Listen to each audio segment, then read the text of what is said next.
بسم اللہ الرحمن الرحیم۔ جناب مین خبر تو آپ نے تھم نیل پہ پڑھ لی ہوگی۔ آپ کے ساتھ آج میں نے پھر 3 خبریں شیئر کرنی ہیں۔ وزیر اعظم پاکستان جناب عمران خان صاحب نے کہا ہے کہ نواز شریف صاحب کی رپورٹس کا پھر سے جائزہ لیں گے۔ دوسری خبر آپ کے ساتھ شیئر یہ کرنی ہے کہ پی ٹی آئی نے اپنے میڈیا سیل کے ملازمین کو فارغ کیوں کیا؟ فارغ تو کیا، فارغ کیوں کیا؟ اور تیسری خبر یہ ہے کہ یہ پی ٹی آئی یعنی تحریک انصاف کی حکومت بار بار بی آر ٹی پہ اسٹے کیوں لے رہی ہے؟ اس کا کیا چکر ہے؟ سب سے پہلے میں دوبارہ کہوں گا، اور ایک دعا بھی ہے، آپ بھی دعا کریں، اللہ تعالیٰ پاکستان سمیت پوری دنیا کو کرونا سے جلد از جلد نجات عطا فرمائے، آمین۔ ہمارے ہاں ایک بڑی عجیب و غریب سی، ایک کنفیوزڈ سی پالیسی ہے۔ میں حیران ہوں، ایک ستم ظریفی ہے، یہاں لوگوں کو کچھ نہیں پتہ، ایک عجیب سی کنفیوژن ہے، اور وہ کنفیوژن گورنمنٹ کی صفوں میں ہے کہ جی کرنا کیا ہے، کبھی لاک ڈاؤن سخت کرنا ہے، کبھی نرم کرنا ہے، کبھی سمارٹ کرنا ہے، کبھی ہارڈ کرنا ہے، کبھی اجتماعی مدافعت کرنی ہے، کوئی پتہ نہیں ہے۔ اب یہ ہے کہ اسلام آباد کے کوئی میں نوٹیفیکیشن ایک دیکھ رہا تھا، کو 8-10 ایسے ایریاز ہیں جن کو کمپلیٹ طور پہ سیل کر دیا گیا، اور روز ڈاکٹرز بھی جا رہے ہیں، پولیٹیشنز بھی جا رہے ہیں، پھر بھی ہماری جو ہے نا عجیب سی کنفیوژن ہے، کوئی فیصلے پہ نہیں پہنچ رہے، ہم بالکل ہی کوئی تذبذب کا شکار ہیں لوگ۔ مجھے ایک بندہ انہوں نے ایک آدمی نے میسج کیا، اور بڑا بیچارہ جو ہے نا پریشان، کہتے ہیں سر آپ خدا کے لیے اس چیز کو پوائنٹ آؤٹ کریں کہ کم از کم اتنا تو کر دیں کہ گورنمنٹ کی اس کنفیوژن کو تو دور کرے۔ اب لوگوں نے کیا کہنا شروع کر دیا، جناب ڈرامہ ہے، لوگ کہہ رہے ہیں جناب آپ نے ہاسپٹل نہیں جانا، ادروائز گورنمنٹ آپ کو انجیکشن لگا کے کرونا کا مار دے گی۔ بھائی خدا کے لیے اس کنفیوژن کو تو دور کرو۔ اگر یہ رومرز ہیں جو بھی ہیں، اگر کوئی واقعات ہوئے ہیں نہیں ہوئے، ان کنفیوژنس کو تو دور کرو۔ لوگ اب آپ اندازہ کریں نا، آج مولانا کوکب نورانی صاحب نے کیا کہہ دیا، انہوں نے کہا لوگوں کو منع کر دیا ہاسپٹل جانے سے کہ نہیں جائیں، نہیں تو حکومت آپ کو انجیکشن لگا کے مار دے گی۔ اب آپ اندازہ کریں کہ اس طرح کے رسپانسبل فگرز بھی جب ایسی باتیں کریں گے تو ایک عجیب سی کنفیوژن ہے، اس کو خدا کے لیے اس کو دور کریں۔ دوسری بات، اس میں پہلی خبر پہ آتا ہوں کہ جناب نواز شریف کی میڈیکل رپورٹس، کل کابینہ کا اجلاس ہوا، اس اجلاس میں بہت ساری باتیں ہوئیں، مہنگائی پہ بھی، چینی پر بھی وغیرہ، اور عمران خان صاحب نے کہا ہے کہ جی چینی کیوں نہیں سستی مل رہی، مہنگائی کیوں نہیں کم ہو رہی، پیٹرول کم ہو گیا ہے تو عوام کو یہ ریلیف ملنا چاہیے۔ میں حیران ہوں، انہوں نے ایک دفعہ کہا تھا لاہور میں، آپ کو یاد ہے کہ جی 72 گھنٹوں میں واپس کرو ادویات کی قیمتیں، اور پتہ نہیں 72 ہفتوں سے بھی زیادہ گزر گیا، کچھ بھی نہیں ہوا۔ بس چینی مہنگی، کمیشن ہو، فرانزک آڈٹ ہو، کچھ بھی ہو، وہ جا رہا ہے آگے، کوئی پتہ نہیں ہے کہ کس کے خلاف کیسی کارروائی ہونی بھی ہے یا نہیں ہونی، چلیں فی الحال تو جا رہا ہے۔ لیکن چینی مجھے پتہ ہے کہ اوپر سے اوپر جا رہی ہے، 85 سے 90 یہ عوام بھگت رہے ہیں۔ بھائی میں حیران ہوں کہ یہ کہنا کہ جی چینی کو قیمت کو واپس کرو ایسے ہی بیٹھ کے آفس میں، وہ کیسے ہو سکتا ہے جب جہانگیر ترین صاحب نے 67 روپے میں یوٹیلیٹی سٹورز کو بیچ کے احسان عظیم کر دیا۔ آپ کے سامنے ہوا یہ، جب ایک بندہ ہول سیل میں 67 کی بیچ رہا ہے، وہی سارے مل اونرز پتہ نہیں کتنے کی 70 کی 75 کی، تو ان کو ہول سیل میں بیچ کے بیٹھے ہوئے ہیں مارکیٹس میں، وہ آپ کو دوبارہ چینی 50 یا 60 کی یا 65 کی یا 70 کی دے سکتے ہیں؟ ڈیفینیٹلی وہ 90 کی بیچیں گے نا۔ یہ عجیب و غریب۔ اچھا، فواد چودھری صاحب ہمارے دوست ہیں، بہت ہی محترم ہیں، انہوں نے جناب کہہ دیا کہ نواز شریف صاحب کی جو رپورٹس ہیں وہ ڈاؤٹ فل ہیں جناب، ان پہ وہ کچھ ہونا چاہیے۔ تو اب پرائم منسٹر آف پاکستان جناب عمران خان صاحب نے بھی کہا ہے کہ جی ان کا دوبارہ جائزہ لینے کی ضرورت ہے۔ اچھا، میں ویسے حیران ہوں اس کی۔ دیکھیں نا، اگر دوبارہ جائزہ لیا جاتا ہے، 2 ہی پاسبلٹیز ہیں نا۔ ایک پاسبلٹی یہ ہے کہ وہ رپورٹس درست ثابت ہو جائیں گی، دوسری پاسبلٹی یہ ہے کہ وہ رپورٹس غلط ثابت ہو جائیں گی۔ بس یہ 2 پاسبلٹی ہیں نا، کہ اگر اس کا انالیسس کرایا جائے، دوبارہ اس کو ریوزٹ کیا جائے، دوبارہ اس کی کوئی انکوائری کی جائے تو اگر اچھا، پہلی بات تو یہ ہے کہ وہ رپورٹس غلط کیسے ثابت ہوں گی، مجھے اس چیز کی بھی سمجھ نہیں آ رہی تھی۔ کیا وہ نواز شریف صاحب کے جو بلڈ سیمپلز لیے گئے تھے، کیا وہ ابھی تک موجود ہوں گے، وہ پڑے ہوں گے؟ اور اگر وہ پڑھے ہوں گے تو پھر میڈیکل سائنس بتائے گی کہ اس میں وہی اسی قسم کے رزلٹس آ سکتے ہیں. کیا وہ ابھی تک وہ موجود ہوں گے؟ وہ اس کے اسی طریقے سے اس کے رزلٹس آئیں گے اگر وہ بالفرض پڑھے بھی ہوں تو. دوسری بات یہ ہے کہ اگر یہ رپورٹس غلط ثابت ہو جاتی ہیں کہ جی اس طرح کی کوئی انکوائری بیٹھ جائے اور کہے کہ جی ڈاؤٹ فل ہیں، وہ رپورٹس غلط ثابت ہوں وغیرہ، ٹھیک ہے، اگر وہ رپورٹس غلط ثابت ہو جاتی ہے، اس کے نتیجے میں کون پھنسے گا؟ کیا پنجاب کی وزیر صحت جناب یاسمین راشد صاحبہ پھنسیں گی؟ کیا جناب راجہ بشارت صاحب پھنسیں گے؟ کیا جناب وہ مشیر وزیر پھنسیں گے جو روز آ کے ایک پریس کانفرنس کرتے تھے کہ جناب نواز شریف صاحب کے پلیٹلیٹس گر رہے ہیں؟ اور وہ بالکل ایک دفعہ تو مجھے یاد ہے یاسمین راشد صاحبہ نے کہا تھا کہ وہ 2000 پہ پلیٹلیٹس پہنچ گئے ہیں. بھائی آپ کی اپنی وزیر نے کہا. کیا وہ ڈاکٹرز کا بورڈ پھنسے گا؟ اور سب سے بڑی بات، کیا وہ ڈاکٹر فیصل صاحب پھنسیں گے، شوکت خانم والے، جو عمران خان صاحب کی ہدایت پر، خصوصی ہدایات پر وہ آئے تھے نواز شریف کی دیکھنے کے لیے اور وہ چیک کرنے کے لیے کہ کیا وہ رپورٹس ہیں، ٹھیک ہیں، غلط ہیں، کیا ہے، کیا وہ پھنسیں گے؟ یا پھر اگر یہ سارے پھنسیں گے تو پھر وسیم اکرم پلس صاحب بچ جائیں گے؟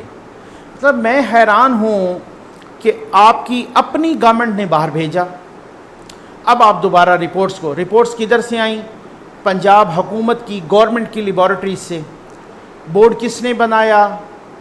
پنجاب حکومت نے، جو کہ خود تحریک انصاف کی حکومت ہے. ڈاکٹر فیصل صاحب کون؟ شوکت خانم کے ڈاکٹر. وزیر صحت جناب یاسمین راشد صاحبہ کون؟ تحریک انصاف کی. راجہ بشارت صاحب کون؟ وہ بھی پی ٹی آئی کے. یہ سارے کے سارے جب پھنسیں گے اور پوری کیبنٹ پھنسے گی تو کیا وسیم اکرم پلس صاحب بچ جائیں گے؟ تب آپ کو میں ایک عجیب بات ہے نا، لوگ اب بھی سمجھ رہے ہیں جناب ان کو لاہور ہائی کورٹ نے بھیجا. بھائی لاہور ہائی کورٹ نے صرف وہ بانڈ ختم کیا جو بانڈ لگایا تھا گورنمنٹ آف پاکستان نے کہ یہ بانڈ آپ اتنے ارب کا دے کے تو پھر آپ دے سکتے ہیں وہ انڈیمنٹی بانڈ. لیکن لاہور ہائی کورٹ نے کہا کہ یہ انڈیمنٹی بانڈ نہ لگائیں. باقی آپ کی اپنی مرضی ہے، آپ ای سی ایل سے نکالنا چاہتے ہیں، نہیں نکالنا چاہتے. ای سی ایل سے نام آپ نے خود نکالا، کیبنٹ نے ڈیسیجن دیا. اب آپ کہہ رہے ہیں کہ وہ وہاں پہ سیر کر رہے ہیں اور وہ وہاں پہ جو ہے نا، تو دیکھتے ہیں کہ اب دوبارہ جائزہ لیا جاتا ہے یا نہیں. فواد چودھری صاحب نے ویسے بیان دیا تھا کہ جناب وہ رپورٹس غلط تھیں، اور اس کے فوراً ہی بیان کے کاؤنٹر آ گیا یاسمین راشد صاحبہ کی طرف سے کہ کوئی غلط نہیں تھی، وہ تو بالکل ٹھیک تھیں. تو اب آپ اندازہ کریں، میں تو اس سمجھنے سے قاصر ہوں کہ وہ رپورٹس ایک کہتا ہے وزیر کی غلط تھیں، دوسری وزیر کہتی ہیں کہ ٹھیک تھیں. کس کی بات ٹھیک ہے، کس کی بات غلط ہے؟ بہرحال جناب پی ٹی آئی کے سینٹرل سیکریٹریٹ کے میڈیا ونگ کے 30 ملازمین فارغ ہو گئے ہیں. بہت بڑی خبر ہے. ہمارے ایک دوست ہیں اسد طور صاحب، انہوں نے کہا کہ جناب یہ دلچسپ ترین خبر ہے کہ پی ٹی آئی نے اپنے ہی میڈیا ونگ کے 30 ملازمین کو فارغ کیا. خیر ہو سکتا ہے وہ بڑے محنتی انسان ہے، بہت ہی محنتی جرنلسٹ ہیں، بہت ہی پروفیشنل ہیں. تو دلچسپ ترین انہوں نے کوئی اس چسکے لینے کے انداز میں نہیں کہا ہوگا، انوکھی ترین اور بہت سارے مختلف حوالوں سے کہا ہے. اچھا میں آپ کو بتاتا ہوں کہ یہ ہوا کیوں. سب سے بڑی بات تو میں آپ کو یہ بتاؤں گا. اچھا ایک طرف گورنمنٹ آف پاکستان مختلف اداروں کو، گورنمنٹ کے تو خیر ادارے ان کے اپنے پاس ہیں، اور پرائیویٹ اداروں کو بھی یہ ہدایات جاری کر رہی ہیں کہ اپنے ملازمین کو نہیں نکالنا، اور دوسری طرف انہوں نے اپنے ہی میڈیا ونگ کے 30 ملازمین کو نکال دیا. اچھا میڈیا سے یہ جو نوکری سے نکالے جانے والے تھے نا، ان میں وہ کوآرڈینیٹر ہیں، ہمارے دوست ہیں، بہت ہی ان سے اکثر و بیشتر رابطہ رہتا تھا اور رہتا بھی ہے. رضوان ملک صاحب وہ بھی شامل ہیں، وہ بھی فارغ ہو گئے ہیں. اب ایک بندہ کہہ رہا تھا کہ امید ہے کہ جب خان صاحب تک یہ پہنچی نا رپورٹ تو وہ ہمارے لیے کچھ نہ کچھ کریں گے. بھائی میں ان کے لیے اطلاع عرض ہے کہ یہ جو نوٹیفیکیشن نکلا نا، جن کو برطرف کیا گیا اور جن کو ٹرمینیٹ کیا گیا، اس نوٹیفیکیشن کے سب سے پہلے میں لکھا ہوا تھا کہ in compliance with chairmen instructions. یہ جناب چیئرمین کی انسٹرکشنز کے مطابق ہی ہوا ہے جو کچھ ہوا ہے. اچھا ایسا ہوا کیوں؟ آپ سارے یہ سوچ رہے ہوں گے کہ ایسا کیوں ہوا ہے. جناب ایسا ہوا ہے کہ ڈونرز نے ہاتھ کھینچ لیا ہے. کون نہیں جانتا کہ پی ٹی آئی کا جو میڈیا سیل ہے وہ کون چلا رہے تھے؟ کس کی دولت لگ رہی تھی، کون چلا رہا تھا؟ وہ جہانگیر ترین صاحب چلا رہے تھے۔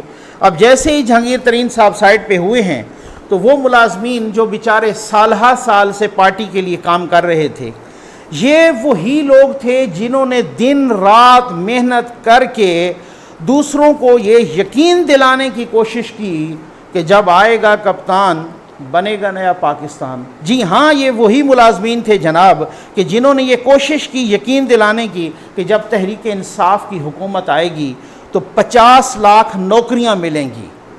وجہ بتائی گئی کفایت شعاری مہم۔ کفایت شعاری مہم کے نتیجے میں ان بیچاروں کو فارغ کر دیا گیا، جبکہ ایک وزیر اعلیٰ صاحب چلتے ہیں یا ایک گورنر صاحب چلتے ہیں، اس کے ساتھ 35 گاڑیوں کا قافلہ ہوتا ہے، وہاں کوئی کفایت شعاری مہم نہیں ہے۔ میں کہوں نا، اچھا یہ آپ کو بتا دوں، یہ جو برطرف ملازمین ہیں تقریباً 30 سے 50 ہزار کے درمیان ذرائع بتا رہے ہیں ان کو سیلری مل رہی تھی۔ آپ مجھ سمیت، میں ان ملازمین کو مخاطب کر کے کہتا ہوں کہ مجھ سمیت ان تمام صحافیوں کو گالیاں دیتے رہے، یعنی کہ آپ ایک طرح سے گالم گلوچ بریگیڈ تھے، لیکن میں آج ظفر نقوی آپ کے لیے آواز بلند کرتا ہوں، میں آپ کے لیے احتجاج، صدائے احتجاج بلند کرتا ہوں۔ یہ زیادتی ہوئی ہے، یہ ظلم ہوا ہے، جن کے گھر کا چولہا بند ہو جاتا ہے، جو کفیل ہوتے ہیں اپنے گھر کے، جن کے چھوٹے چھوٹے بچے ہوتے ہیں، یہ ان کے ساتھ ظلم ہوا ہے۔